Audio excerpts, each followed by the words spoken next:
రాష్ట్రాన్ని శాసించేటువంటి స్థాయికి, నడిపించేటువంటి స్థితికి, సంఘటితపరిచేటువంటి ఒక వ్యవస్థకి, పరిపాలన ఇలా ఉండాలి అని దార్శనికత్వంతో ప్రపంచ ప్రజల యొక్క హృదయాలని దోచుకున్నటువంటి వ్యక్తి, వారి యొక్క గుండెల్లో నిద్రిస్తున్నటువంటి వ్యక్తి డాక్టర్ బాబాసాహెబ్ అంబేద్కర్ అని చెప్పని నేను చేసుకుంటాను. ఇంకొక ముఖ్యమైనటువంటి విషయం చెప్పాలంటే, మరి ఇక్కడ రాఘవేంద్ర నగర్లో మరి అనేక రకాల విఘ్నులు, మేధావులు, సామాజిక కార్యకర్తలు, సంస్కర్తలు మరి ఒక 10 గజాల జాగా ఉంటే కూడా ఆ జాగాన్ని ఉపయోగించాలని, ఆ జాగాన్ని స్ఫూర్తి కేంద్రం చేయాలని, ఆ జాగాలో ఒక మరి విగ్రహాన్ని పెట్టడం ద్వారా ఒక సందేశాన్ని ఇవ్వాలన్నటువంటి ఆలోచనతో ఏర్పాటు చేసినటువంటి ఈ యొక్క సంఘ సభ్యులందరికీ కూడా నేను నా హృదయపూర్వక జై భీమ్ వందనాలు తెలియజేస్తా ఉంటాను.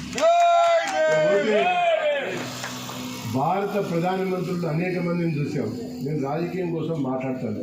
చాలామంది దళిత మేధావులు ఉన్నారు, దళిత సంఘాల గౌరవ పెద్దలు కూడా ఇక్కడ ఉన్నారు. ఒకే ఒక అంశం, డాక్టర్ బాబాసాహెబ్ అంబేద్కర్ యొక్క జన్మభూమిని, దీక్షభూమిని, జ్ఞానభూమిని మరి గుర్తించి వాటిని జాతీయం చేసి అభివృద్ధి చేసి ఒక రకమైనటువంటి ఒక స్మృతి కేంద్రంగా మార్చినటువంటి మొట్టమొదటి ఏకైక ప్రధానమంత్రి భారత ప్రధాని నరేంద్ర మోడీ గారు అని చెప్పని నేను మీకు మనవి చేస్తాను. ఇది వాస్తవం, ఇది నగ్న సత్యం కూడా. దీన్ని బీజేపీని తీవ్రంగా విమర్శించేటువంటి వ్యక్తులు కూడా నరేంద్ర మోడీ గారు చేసినటువంటి ఒక పంచ స్మృతులని అభివృద్ధి చేసి దేశానికి, జాతికి అందించినటువంటి తర్వాత అదే ఇంత బ్రహ్మాండమైనటువంటి ఆలోచన ఆయనలో ఉందా అని చెప్పని అనుకున్నారు.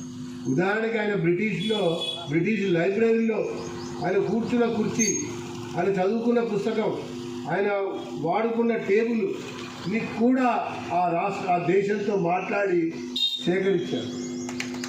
సేకరించి దాన్ని ఒక మ్యూజియంలో పెట్టారు. ఇది నిజమైనటువంటి ఒక చిత్తశుద్ధి అని చెప్పని నేను పేర్కొంటూ, మరి స్వాతంత్రం వచ్చి ఇన్ని సంవత్సరాలైంది, రాజ్యాంగాన్ని ఏర్పరచుకొని ఇన్ని సంవత్సరాలైంది, ఇంకా కూడా పేదవాడుగానే ఉంటున్నాడు. అణగారిన వర్గాలు ఇంకా అణగారిన వర్గాలుగానే ఉంటున్నాయి.